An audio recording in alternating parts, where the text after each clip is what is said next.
जय माता दी। माता रानी की कृपा आप पर और आपके पूरे परिवार पर सदा सर्वदा बनी रहे। आज मैं आप लोगों को वैष्णो माता की कथा सुनाने जा रही हूँ। शारदीय नवरात्र चल रहा है। इस नवरात्र के समय में बहुत सारे भक्तगण माता रानी की कृपा को पाने के लिए वैष्णो देवी के मंदिर जाते हैं और माता रानी के दर्शन को प्राप्त करते हैं। पुण्य फल स्वरूप माता रानी उनके सारे मनोकामनाओं की पूर्ति करते हैं। आइए आज मैं आप लोगों को माता वैष्णो की कथा सुनाने जा रही हूँ। प्रेम पूर्वक बोलिए माता वैष्णो की जय हो। बड़े ही श्रद्धा और विश्वास के साथ माता रानी की इस कथा को सुने। एक बार पहाड़ों वाली माता ने अपने एक परम भक्त पंडित श्रीधर की भक्ति से प्रसन्न होकर उसकी लाज बचाई और पूरे सृष्टि को अपने अस्तित्व का प्रमाण दिया। वर्तमान समय कटरा कस्बे से 2 किलोमीटर की दूरी पर स्थित है हंसाली नामक गांव, जहां पर मां वैष्णो देवी के परम भक्त श्रीधर रहते थे। वह निसंतान होने से दुखी रहते थे। एक दिन उन्होंने नवरात्रि पूजन के लिए कुंवारी कन्याओं को बुलवाया और माता वैष्णवी कन्या वेश में उन्हीं के बीच आकर बैठ गईं। पूजन के बाद सभी कन्याएं तो चली गईं, पर माँ वैष्णो देवी वहीं रहीं और श्रीधर से बोली, सबको अपने घर पर भंडारे का निमंत्रण दे आओ। श्रीधर ने उस दिव्य कन्या की बात को मान ली और आसपास के गांवों में भंडारे का संदेश पहुंचा दिया। वहां से लौटकर आते समय गुरु गोरखनाथ व उनके शिष्य बाबा भैरवनाथ जी के साथ उनके दूसरे शिष्यों को भी भोजन का निमंत्रण दिया गया। भोजन का निमंत्रण पाकर सभी गांववासी अचंभित थे कि वह कौन सी कन्या है जो इतने सारे लोगों को भोजन करवाना चाहती है। इसके बाद श्रीधर के घर में अनेक गांववासी आकर भोजन के लिए एकत्रित हुए। तब कन्या रूपी मां वैष्णो देवी ने एक विचित्र पात्र से सभी को भोजन परोसना शुरू किया। भोजन को परोसते हुए जब वह कन्या भैरवनाथ के पास गई, तब उसने कहा कि मैं तो खीर पूरी की जगह मांस का भक्षण और मदिरा पान करूंगा। तब कन्या रूपी मां ने उसे समझाया कि यह ब्राह्मण के यहाँ का भोजन है, इसमें मांसाहार नहीं किया जाता। किंतु भैरवनाथ ने जानबूझकर अपनी बात पर अड़ा रहा। जब भैरवनाथ ने उस कन्या को पकड़ना चाहा, तब माँ ने उसके कपट को जान लिया। माँ ने वायु रूप में बदलकर त्रिकूट पर्वत की ओर उड़ चली। भैरवनाथ भी उनके पीछे गया। ऐसा माना जाता है कि माँ की रक्षा के लिए स्वयं पवन पुत्र हनुमान जी भी साथ में थे। मान्यता के अनुसार उस वक्त भी हनुमान जी माता की रक्षा के लिए उनके साथ ही थे। हनुमान जी को प्यास लगी, तब माता जी ने उनके आग्रह पर धनुष से पहाड़ पर बाण चलाकर एक जलधारा निकाला और उस जल में अपने केश धोए। आज यह पवित्र जलधारा बाणगंगा के नाम से जानी जाती है, जिसके पवित्र जल का पान करने या इससे स्नान करने से श्रद्धालुओं की सारी थकावट और तकलीफें दूर हो जाती हैं। इस दौरान माता ने एक गुफा में प्रवेश कर 9 माह तक तपस्या की। भैरवनाथ भी उनके पीछे वहां तक आ गया। तब एक साधु ने भैरवनाथ से कहा कि तुम जिसे एक कन्या समझ रहे हो वह आदि शक्ति जगदम्बा है, इसलिए उस शक्ति का पीछा छोड़ दो। भैरवनाथ साधु की बात नहीं माना। तब माता गुफा की दूसरी ओर से मार्ग बनाकर बाहर निकल गईं। वह गुफा आज भी अर्धकुमारी या आदि कुमारी या गर्भजूनी के नाम से प्रसिद्ध है। अर्धकुमारी के पहले माता की चरण पादुका का भी वहाँ पर दर्शन होता है। वह स्थान है जहाँ माता ने भागते भागते मुड़कर भैरवनाथ को देखा था। गुफा से बाहर निकलकर कन्या ने देवी का रूप धारण किया। माता ने भैरवनाथ को चिताया और वापस जाने को कहा, फिर भी वह नहीं माना। माता रानी गुफा के भीतर चली गईं। तब माता की रक्षा के लिए हनुमान जी ने गुफा के बाहर भैरव से युद्ध किया। भैरव ने भी हार नहीं मानी और जब वीर हनुमान निढाल होने लगे तब माता वैष्णवी ने महाकाली का रूप लेकर भैरवनाथ का संहार कर दिया। भैरवनाथ का सिर कटकर भवन से 8 किलोमीटर दूर त्रिकूट पर्वत की भैरव घाटी में गिरा। उस स्थान को भैरवनाथ के मंदिर के नाम से आज भी जाना जाता है। जिस स्थान पर माँ वैष्णो देवी ने हठी भैरवनाथ का वध किया वह स्थान पवित्र गुफा अथवा भवन के नाम से प्रसिद्ध है। इसी स्थान पर माँ काली दाईं ओर, माँ सरस्वती मध्य में और माँ लक्ष्मी बाईं ओर पिंडी के रूप में गुफा में विराजित हैं। इन तीनों के समन्वित रूप को ही माँ वैष्णो के रूप को कहा जाता है। ये तीनों भव्य पिंडियों के साथ कुछ श्रद्धालु भक्त एवं जम्मू कश्मीर के भूतपूर्व नरेश द्वारा स्थापित मूर्तियां एवं यंत्र इत्यादि हैं। कहा जाता है कि अपने वध के बाद भैरवनाथ को अपनी भूल का पश्चाताप हुआ और उसने माँ से क्षमा दान की भीख मांगी। माता वैष्णो देवी जानती थीं कि उन पर हमला करने के पीछे भैरव की प्रमुख मंशा मोक्ष प्राप्त करने की थी। उन्होंने न केवल भैरव को पूर्व जन्म के चक्र से मुक्ति प्रदान की बल्कि उसे वरदान देते हुए कहा कि मेरे दर्शन तब तक पूरे नहीं माने जाएंगे जब तक कोई भक्त मेरे बाद तुम्हारे दर्शन नहीं करेगा। उसी मान्यता के अनुसार आज भी भक्त माता वैष्णो देवी के दर्शन करने के बाद 8 किलोमीटर की खड़ी चढ़ाई चढ़कर भैरवनाथ के दर्शन को जाते हैं। इस बीच वैष्णो देवी ने 3 पिंड सिर सहित एक चट्टान का आकार ग्रहण किया और सदा ही ध्यान मग्न हो गईं। इस बीच पंडित श्रीधर अधीर हो गए। वे त्रिकुटाम्बर पर्वत की ओर उसी रास्ते आगे बढ़े जो उन्होंने सपने में देखा था।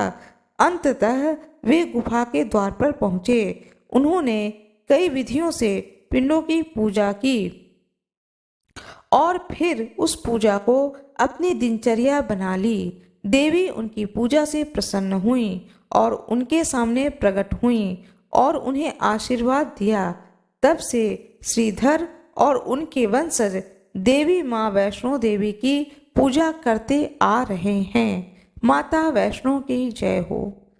माता काली की जय हो। माता सरस्वती की जय हो। माता लक्ष्मी की जय हो। माता वैष्णो देवी की एक अन्य पौराणिक कथा है जिसे मैं आप लोगों को सुनाने जा रही हूँ। माता वैष्णो की जय हो। बड़े ही श्रद्धा भावपूर्वक इस कथा को सुने जिससे कि माता रानी की कृपा आपको प्राप्त हो।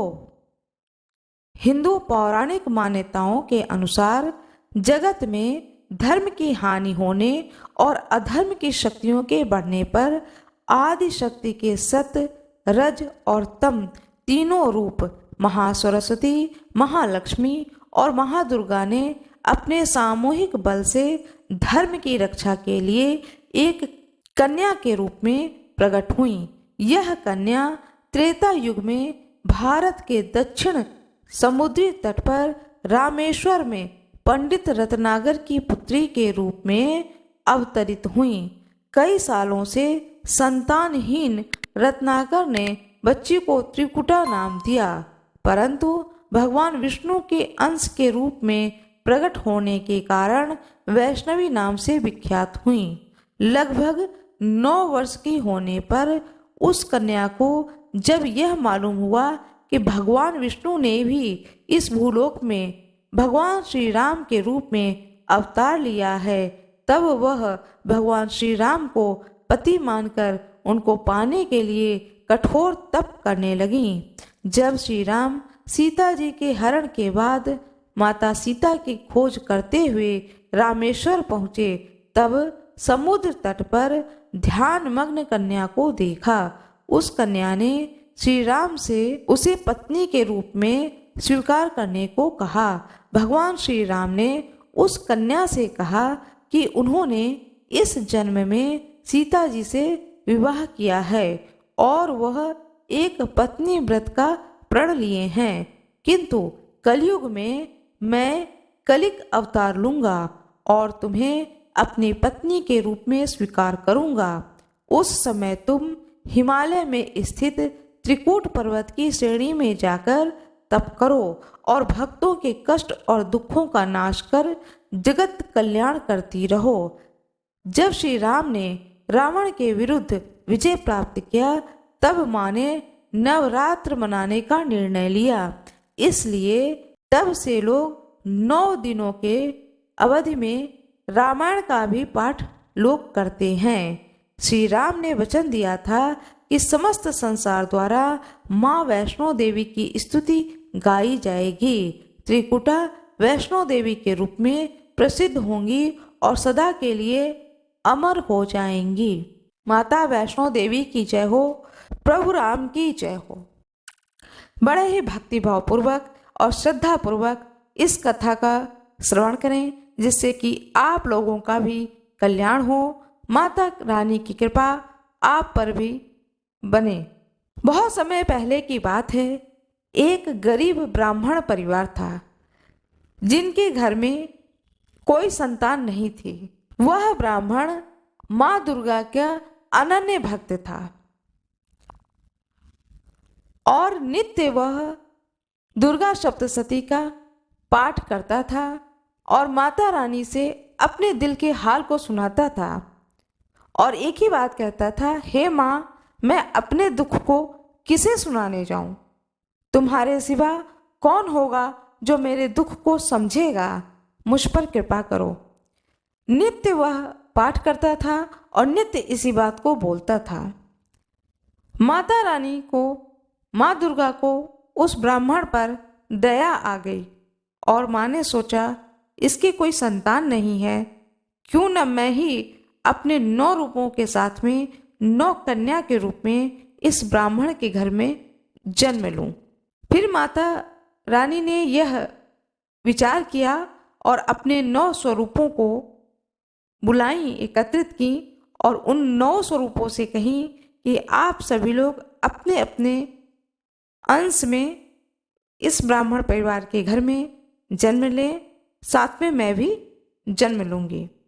इसके बाद में उस ब्राह्मण के परिवार में एक दिन ब्राह्मण को पता चलता है कि उसकी पत्नी के गर्भ धारण हुआ है। वह ब्राह्मण अत्यंत प्रसन्न होता है कि अब मेरे घर में, मेरे घर के आंगन में कोई बालक खेलेगा। 9वें महीने में जो उनकी पत्नी थी, ब्राह्मण की पत्नी, उनने एक कन्या का जन्म दिया। वह कन्या माँ शैलपुत्री थी, किंतु उस ब्राह्मण को इसकी जानकारी नहीं थी कि मेरे घर में स्वयं माता रानी ही आई हैं, जिनकी मैं आराधना करता हूँ। वह व्यक्ति बहुत ही खुश हुआ कि मेरे घर में एक कन्या आई है, कोई बात नहीं है, संतान तो है। बहुत खुश होता है। खुश होने के बाद में अपनी यथाशक्ति से मंदिर में भोग लगाते हैं। माँ दुर्गा का पाठ नित्य जो वह करता था उसने व्यक्ति ने करना नहीं छोड़ा। फिर 2 साल के बाद में फिर एक कन्या का जन्म होता है। इस तरह से करते करते 9 स्वरूप में माता रानी उस ब्राह्मण के घर में जन्म ले लेती हैं। अब वह ब्राह्मण बहुत परेशान होने लगता है कि मेरे घर में 9 कन्याएं हो गई हैं, संतान स्वरूप एक भी पुत्र नहीं है, और जब मैं बुजुर्ग हो जाऊंगा तो यह सारी कन्याएं अपने अपने घर को चली जाएंगी और बुढ़ापे में मुझे पानी देने वाला भी कोई नहीं होगा। उस ब्राह्मण को जरा सा भी नहीं पता था कि यह जो 9 कन्याएं हैं मेरे घर में, ये 9 देवियां हैं।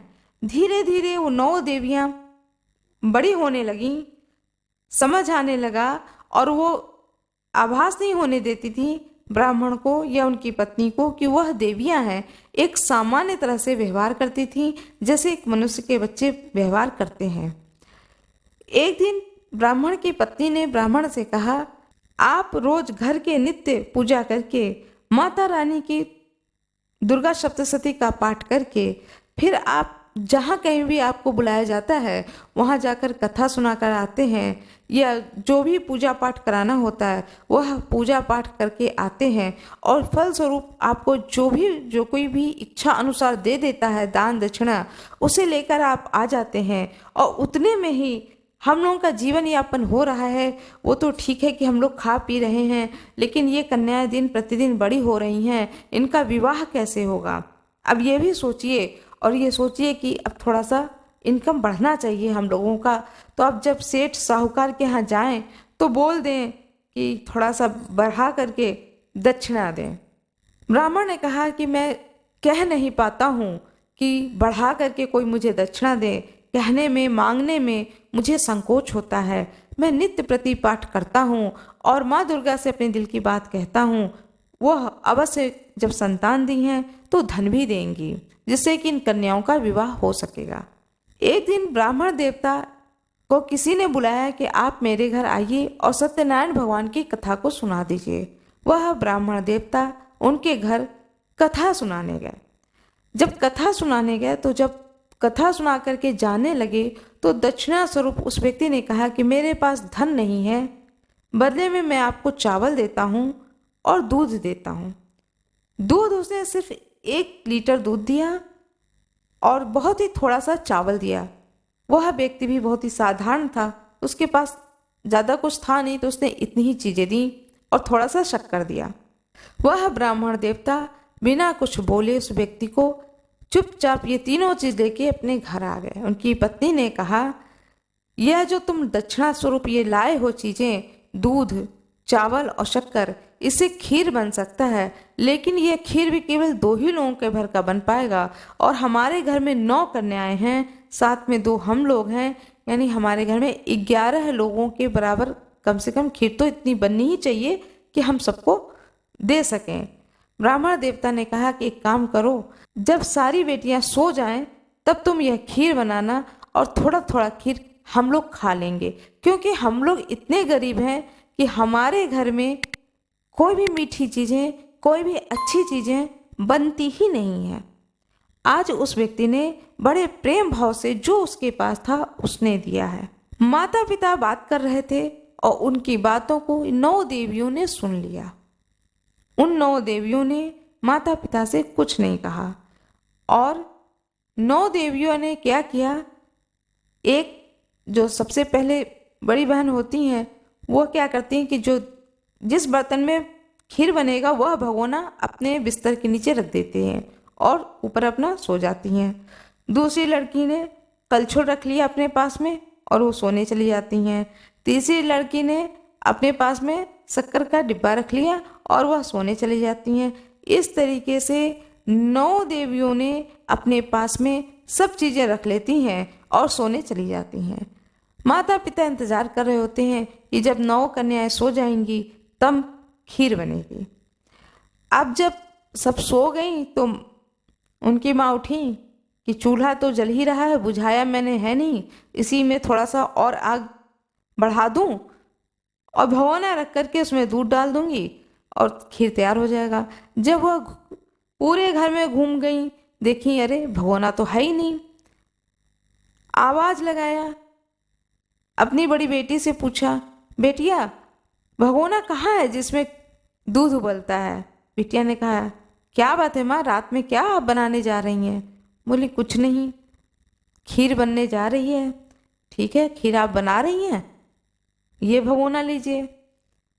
माँ से बर्दाश्त नहीं हुआ, वह बोली, बेटी तू भी खीर खाना, बहुत सालों के बाद में आज कुछ मीठा घर में बन रहा है, लेकिन बहुत थोड़ा दूध है, बहुत थोड़ी शक्कर है, बहुत थोड़ा चावल है, इससे खीर भी बहुत थोड़ा बनेगा, तुम अपनी और बहनों को मत जगाना। बड़ी बहन ने कहा, जो स्वयं एक देवी माँ थी, कहा ठीक है माँ। अब चमची ढूंढने शुरू किया, खीर चलाएं कैसे?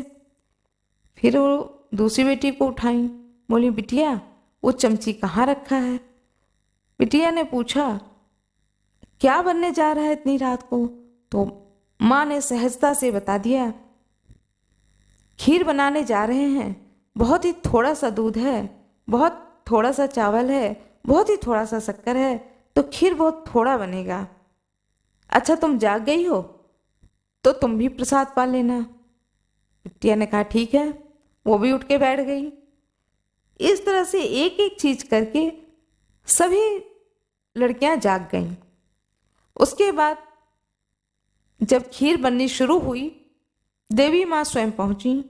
जिस भगोने में खीर चढ़ाया गया था, माता रानी ने सिर्फ उस भगोने को छुआ तो पूरा भगोना दूध से भर गया। दूसरी देवी ने जब चलाया चमची से तो उसमें चावल की मात्रा बढ़ गई, और तीसरी देवी ने जब छुआ तो उसमें शक्कर की मात्रा बढ़ गई। चौथी देवी ने जब छुआ तो उसमें मेवे पड़ गए। इस तरह से 9 देवियों ने मिल करके उस खीर को, जो माँ और पिता बड़े श्रद्धा और भक्ति से बना रहे थे और सोच रहे थे कि अब एक एक चम्मच ही लेंगे, क्योंकि हमारे घर में तो बहुत दिनों के बाद में, बहुत वर्षों के बाद में यह खीर बन रहा है, तो इस खीर का सेवन हम लोग इस तरह से करेंगे। लेकिन जब सभी बेटियां जाग जाती हैं तो ब्राह्मण देवता कहते हैं कोई बात नहीं है, मन ही मन सोचते हैं माँ की जैसी इच्छा, चलो कोई बात नहीं है, प्रसाद स्वरूप मैं एक ही चम्मच प्रसाद ग्रहण कर लूँगा। लेकिन वहाँ पर तो भगोना भर करके खीर तैयार हो जाता है, और जब परसना शुरू करती है माता रानी तो सुगंध, उस खीर की सुगंध पूरे घर में भर जाती है। ब्राह्मण देवता कहते हैं अपनी पत्नी से, बड़ी अच्छी खुशबू आ रही है। वो बोलती हैं, खीर मैं नहीं बना रही हूँ, वह सभी लड़कियां जाग गई हैं, वही लोग मिलकर के सारा खीर बना रही हैं, मैं देखिए यहाँ पर बैठी हुई हूँ। ब्राह्मण देवता माता रानी को याद करने लगे, हे माता रानी इतना देना खीर कि उसमें सारी बेटियां प्रसाद को ग्रहण कर लें। ब्राह्मण देवता के पुकार को माता रानी स्वीकार करती हैं और प्रसन्न हो जाती हैं और आशीर्वाद देती हैं उस ब्राह्मण देवता को कि मेरे आशीर्वाद से अब इस घर में किसी चीज की कमी नहीं होगी, न धन की, न जन की, न ही यश की, न ही वैभव की। जिस भाव के साथ में यह ब्राह्मण देवता नित्य मेरी पूजा करता है, नित्य दुर्गा सप्तशती का पाठ करता है, अब इस घर में किसी तरह का दुख का वास नहीं होगा। यह आशीर्वाद उस ब्राह्मण देवता को देती हैं। इस प्रकार उन 9 देवियों ने मिलकर के वह खीर बनाई।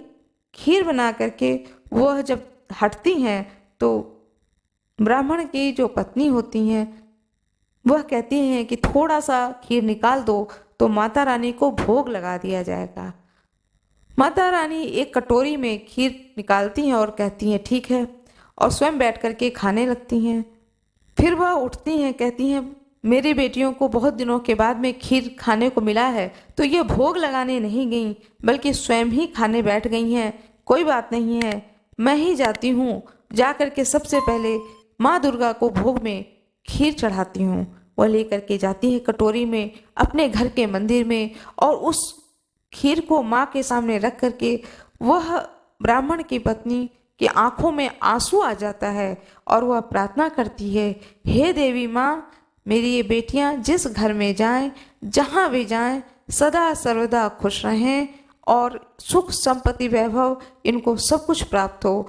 वह यह नहीं जानती थी कि ये जो 9 देवियां हैं यह मेरे घर में कन्या के रूप में जन्म ली हैं। मैं इन्हें क्या दूंगी, ये तो स्वयं मेरा उद्धार कर देंगी। इस प्रकार माता रानी ने उस ब्राह्मण देवता का उद्धार किया। माता रानी अपने भक्तों पर कृपा सदा बनाए रखती हैं और जो कोई भी भक्ति भाव से उनकी आराधना करता है, माँ की कृपा सदा सर्वदा उन पर बनी रहती है। माँ दुर्गा की जय हो, माँ के 9 रूपों की जय हो, जय हो, जय हो। जिस प्रकार माँ दुर्गा ने उस ब्राह्मण देवता के ऊपर कृपा करी है, उसी प्रकार माँ दुर्गा कथा सुनने वाले को और कथा सुनाने वाले पर कृपा करें। माता रानी की जय हो, वैष्णो माता की जय हो। जय माता दी। यदि आप लोगों को यह कथा अच्छी लगी हो तो कृपया कमेंट बॉक्स में जय माता दी, जय श्री राम अवश्य लिख दीजिएगा। वीडियो को लाइक कर दीजिएगा, चैनल को सब्सक्राइब कर दीजिएगा और कृपया बेल आइकन दबाना न भूलिएगा। धन्यवाद।